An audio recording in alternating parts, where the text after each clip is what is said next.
Thanks, Karen. Hi, I'm Michael Shimokaji.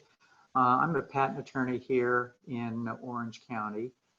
And to kind of give you a little bit of background, I hope you'll indulge me. But so I grew up here in Orange County, went to UCI, did an undergraduate degree in chemistry.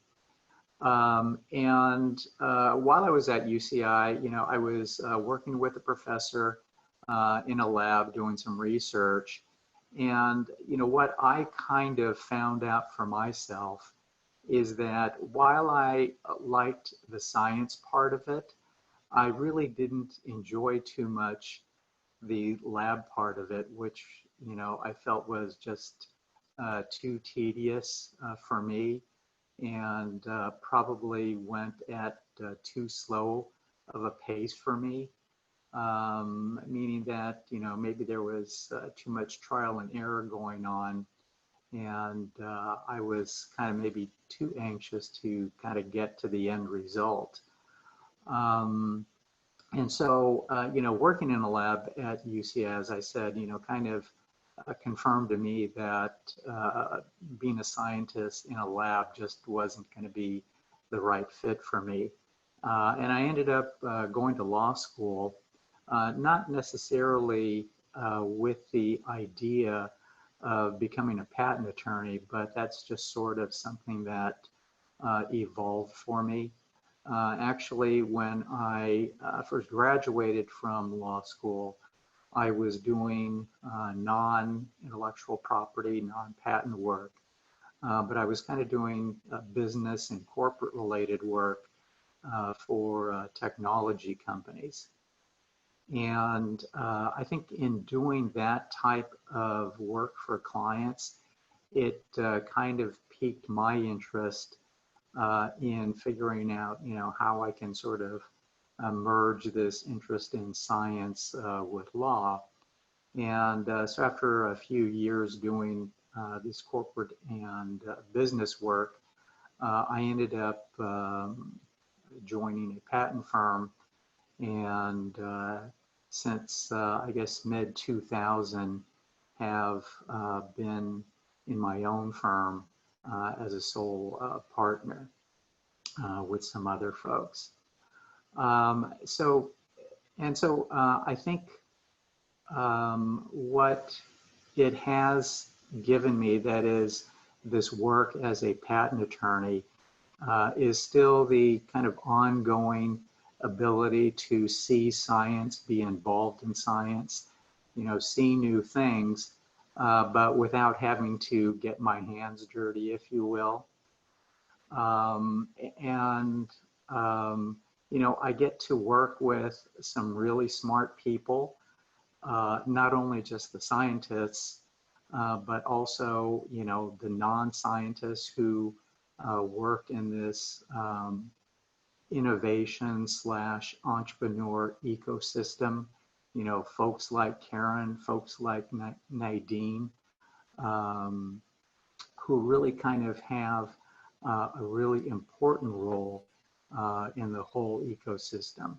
So I guess, part of what I was hoping to convey today is that, you don't have to be a scientist working as a scientist in this biotech, medtech innovation ecosystem.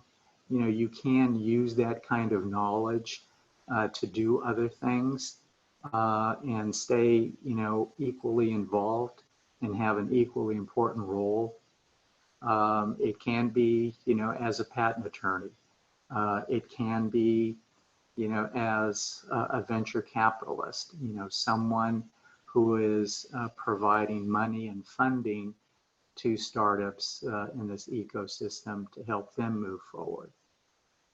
It can be people like a Nadine, who's kind of this, for lack of a better term, business development type of person, where, she might have responsibility of going out and looking for technology that fits some particular need, be it at Chalk Hospital or some other organization.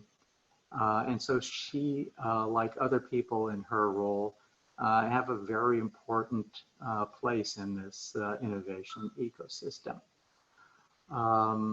Michael, can you share with us a little bit about, your journey as, when you were in high school and then you said you went to school for heart science, right? What did that, I mean, did you know that you wanted to go into law? Kind of like, when did you discover that? And what was that application like, to go to law school? Did you have to decide that you wanted to do patents right off the bat, or how did that process all unfold for you? So, I can actually remember when I was in high school, one of my favorite classes was chemistry.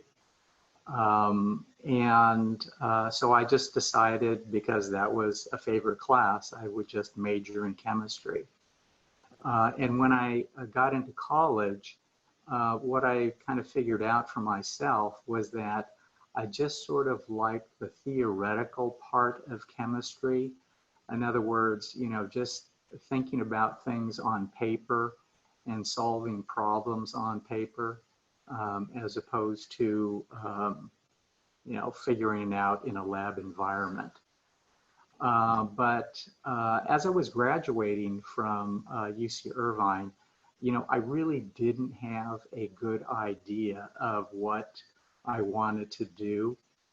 And actually, somewhat by default, I decided to go to law school, largely because I just couldn't figure out what else to do.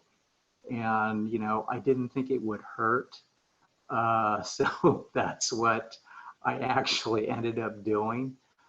Going through law school, I didn't have some inkling about going into patent law. And even as I was graduating, I didn't have some, strong inkling about going into patent law.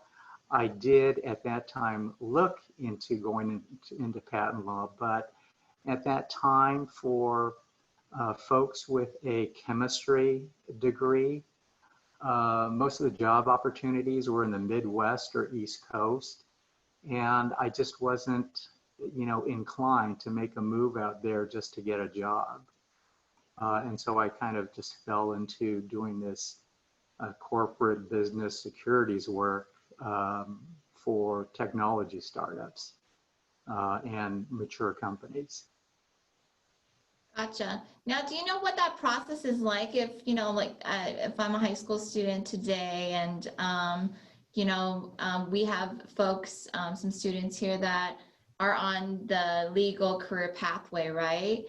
What are some of your suggestions like for them as they're, they have an interest in this field? Do you have any recommendations or suggestions like for them to do career exploration to figure out this is something for them to do? Because, going to law school is a big commitment, right? And expensive. So do you have any suggestions or advice? I guess like for any really kind of field, I would just try to take advantage of talking to attorneys, different kinds of attorneys, just to kind of get a sense as to how they got to where they are, why they chose some particular paths.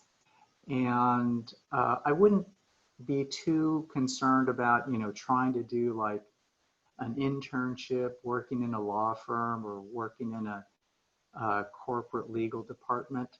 I'm just not so sure how valuable that might be for someone, coming out of high school or maybe in the middle of college. I just think it's more important that you just talk to a lot of folks in different areas to just, get a feel for what is out there and what might be possible. Great. We have a question from Rihanna. Rihanna, go ahead. Hi, Mr. Shimokaji. Hi. I wanted to ask you like a question. It's like, because through your experience, I'm learning that you have a lot of experience in college, because there's like students who go like from high school who go to college think like, oh, I'm a major in this, like for sure.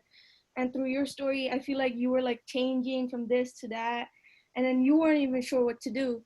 So what's your like like top three suggestion or something for college students, like students who are going to college? You know, I would just try to identify something that's of interest to you. I wouldn't worry so much about, you know, what major it is, Mm-hmm. but just trying to find some subject matter that is of interest to you. You know, I think that's kind of the path that I found. Not that it was, you know, leading me to some particular occupation, but, you know, as I said, I just kind of enjoyed chemistry. When I was in college, you know, my favorite chemistry class was organic chemistry. Mm-hmm. Um, and, you know, but as I was graduating, I just couldn't figure out how I could actually use that in some specific career. Okay, thank you. Now, can you, Michael, can you share with us some maybe interesting biotech or medtech cases you've worked on? And without violating any, client confidentiality. But would you be able to share with us, some interesting cases you've worked on? Uh, well, let me first, so it'll give me some time to think about it. Let me kind of tell you that a lot of what I do tends to be for large companies or large institutions. And so the technology that I see kind of tends to be very repetitive with just incremental advances on the technology. And so sometimes, you know, that's not necessarily the most exciting thing to see. But oftentimes, you know, it's the smaller companies and startups that are somewhat more emotionally interesting because, you know, they're just doing something that is not just an incremental advance. It just kind of tends to be something very different, or at least hopefully something very different. So in this kind of COVID era, I have been working with a few startups in the therapeutic area. And,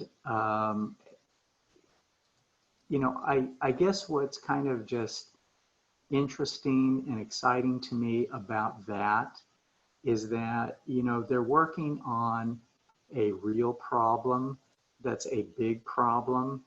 And you have some really smart people trying to figure out solutions to these problems. And for me, that's what makes it exciting. You know, they're trying to come up with something very new and somewhat unproven. Um, and so they're not able to kind of rely on what they've done, you know, in the past 5 years, 10 years, 20 years, and just say, well, you know, if I tweak this a little bit, you know, I'll get a better result. Sounds great. Now,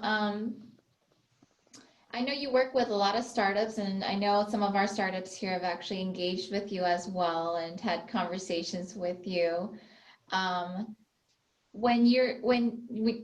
Our students are creating, basically their conceptual startup to address an unmet clinical pediatric need. Now let's say, these students really develop something and, they want to take the next step. What does that look like?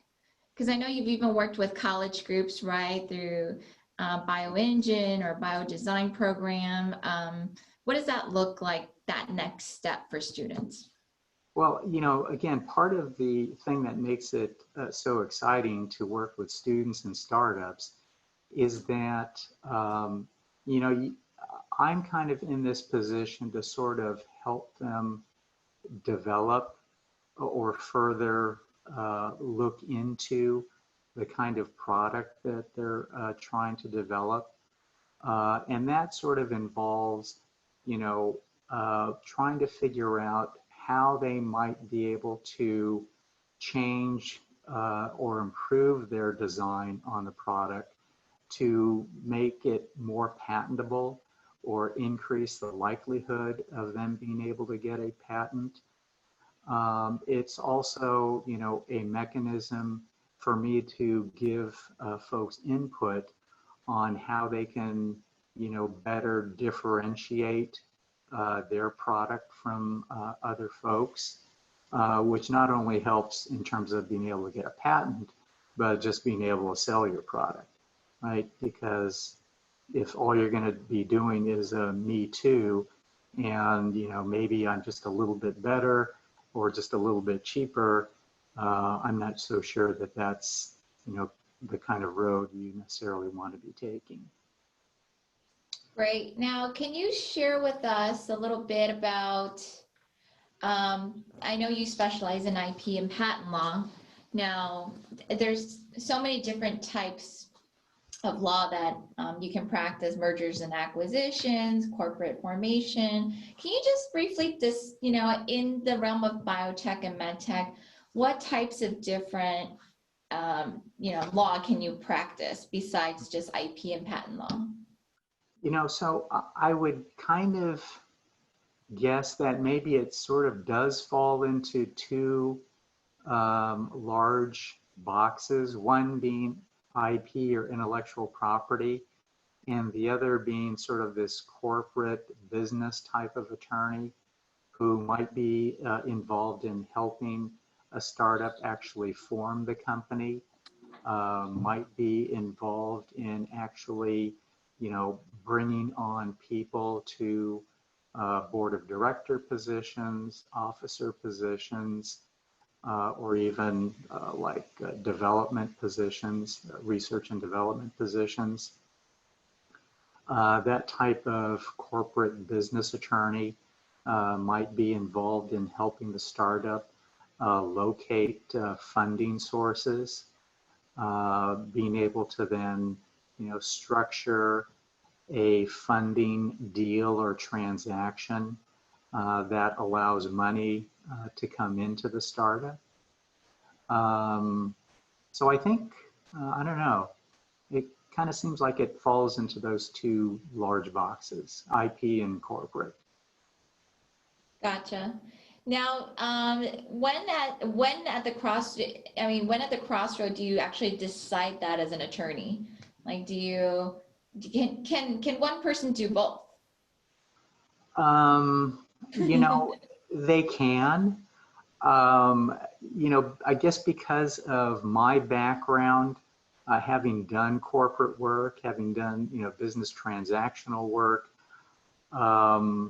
people do ask me about things in that area, but for me, I just feel more comfortable in just sticking with IP and, making sure that I know corporate and business attorneys who would be a good fit for, some specific person or startup. Because, there are a lot of good corporate and business attorneys who might be a good fit for one person, but not necessarily a good fit for another. So, Gotcha. I want to be able to, suggest to a startup, an entrepreneur, that they might want to talk to, these particular corporate attorneys to see, which one is a good fit for them. Gotcha. Now, we always have to ask this question. We know what you love about your job. Now, what do you dislike? Like, what is the least favorable thing that you do? You're just like, oh, I gotta do that. Probably the least favorite thing of mine is sort of like the money side of it. And I don't mean that Uh, I'd like to do everything for free. I'm not suggesting that, I'm trying to, make as much money as I can, but it's the issues a lot of times of, trying to meet what the client needs within, their budget constraints, or having to kind of do things that, um, I don't know. I don't like to have to, bug people about collecting unpaid bills. um, I don't like that part. Now, can you tell us a little bit about the difference between like having your private firm like you do, or like working for a larger firm like, Kenobi Martins? Like what is the difference, and, what are the pros and cons of each? Right. So, one, I'll have to say that I've not worked in a law firm as large as like a Kenobi. The largest firm that I worked in was maybe around 20 attorneys. But, I think generally what people will find is that in a smaller firm, there's just a lot more opportunity for doing different things and not being in such a rigid, structured environment. Whereas if you go to a large law firm, one, you might get put into a box where you're only working on some, limited specific type of technology in the patent area. Um, you might be kind of boxed into a certain group of clients. Um, and you may have less client interaction in a large law firm as opposed to a smaller one. In a smaller one, you kind of just have to do what's needed.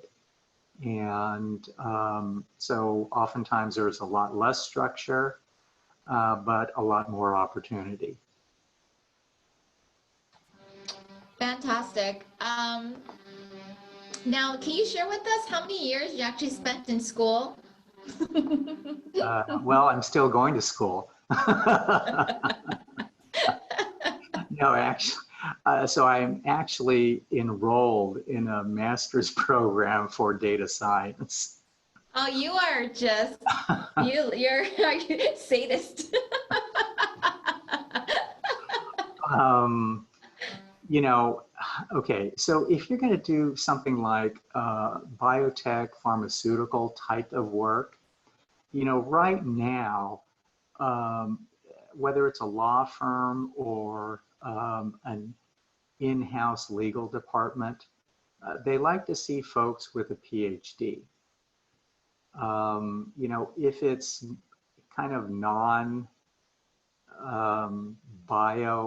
type of patent work, a lot of people still have PhDs, but a lot of them still just have a bachelor's degree. So I don't know. It kind of varies with the sort of technology that you're interested in doing. Gotcha. Now, can you tell us, besides, your role, excuse the sound, they're doing some construction out here. Besides, you have your own private practice, if you were an IP attorney, what types of institutions or organizations can you work at, and what did each of those, folks do? Like, at UCI, they have, the tech transfer office. Can you Right. talk a little bit about that? Right, sure.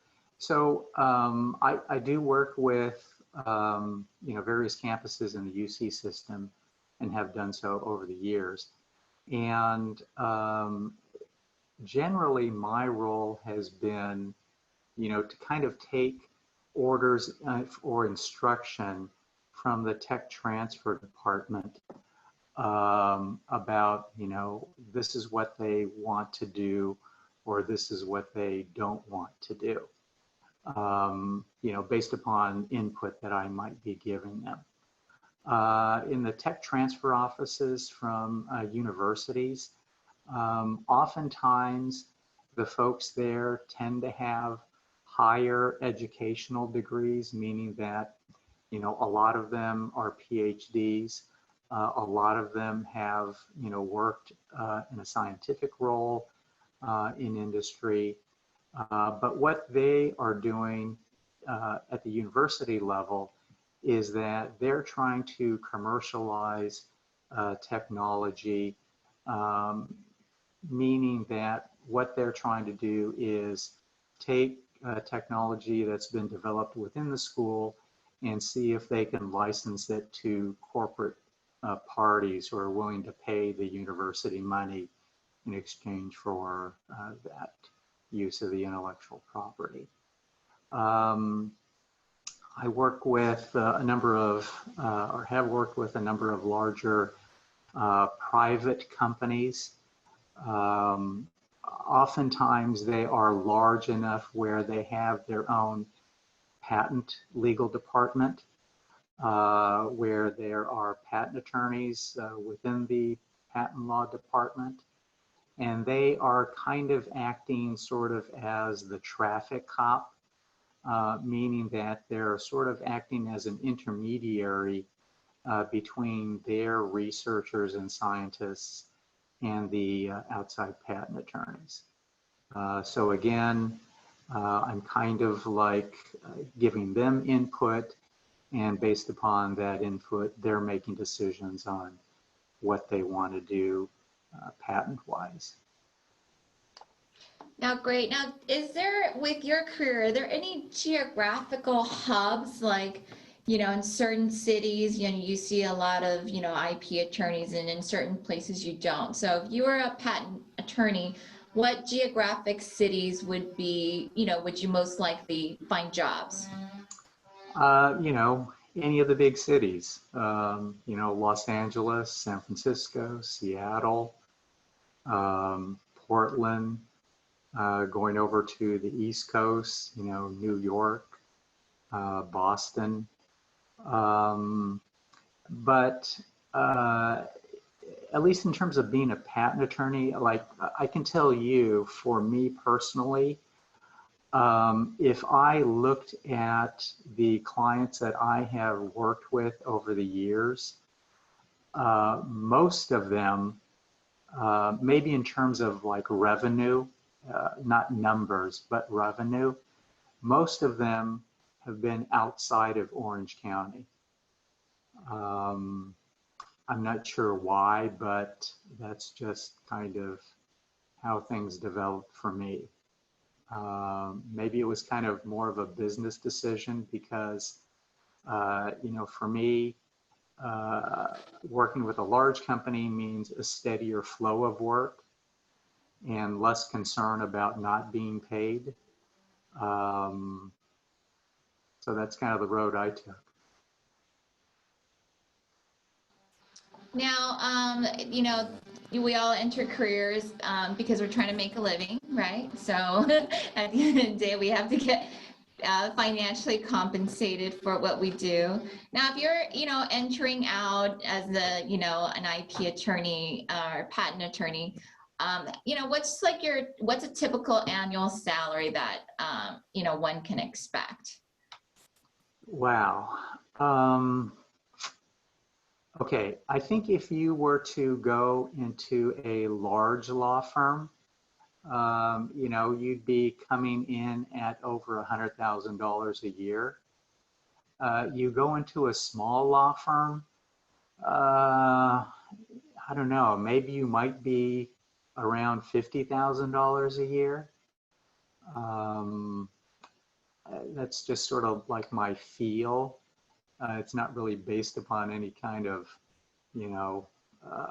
reasoned survey or anything like that. Now, outside of just, folks interested in legal, besides being an attorney and, licensed with the state bar, what other typical careers are seen in the legal field that support what you do? Hmm. Uh, huh. Like Well, we know there's like paralegals, right? And you guys have people that do search. yeah. Um, yeah, I guess I'm not, yeah. Okay, so they do have, paralegals, right? People who haven't necessarily gone to law school, but are there to help the attorneys, in different facets. It doesn't necessarily, being a paralegal doesn't really require having some kind of scientific background. Um, in the patent area, it really doesn't even require having some kind of patent knowledge, because most paralegals who end up working in this patent area are just trained to work in that area, and have kind of really started with zero knowledge or background. Um, I don't really know a whole lot about, folks you mentioned like patent searchers. Yeah, they will have technical knowledge. They are there to really kind of search databases, including patent and non-patent databases, to look for similar technology that is similar to, what's at issue beforehand. Oh, sorry, I always muted. All right, students, any questions? Teachers, any questions? Because I want to give Terry Quenzer from the community colleges a few minutes before we take a little break before our next speaker as well. Or any final thoughts, Michael? As a student, well, as you know, we're doing the medical innovation and entrepreneurship program. Students are engaged in addressing an unmet pediatric clinical need for the, we finished, this is, the last day of week 1. Any encouraging thoughts? And they're going to be pitching next Thursday. I hope you're able to join us. I hope so. Any closing thoughts? Yeah, I mean, I would, okay, so this is something that, I experience with all kinds of startups in different technology areas, is that, they do kind of get very wrapped up in the product that they're, developing. And what I don't see is enough time being spent on identifying what the unmet need is, or identifying, is there somebody who will actually buy what I'm developing? So that's really more great time on advice. that. That's really great advice. I hope you come and talk to some of our startups here sometime and do a customer discovery or voice of customer. Thank you so much. Put your patent secondary, put the customer first.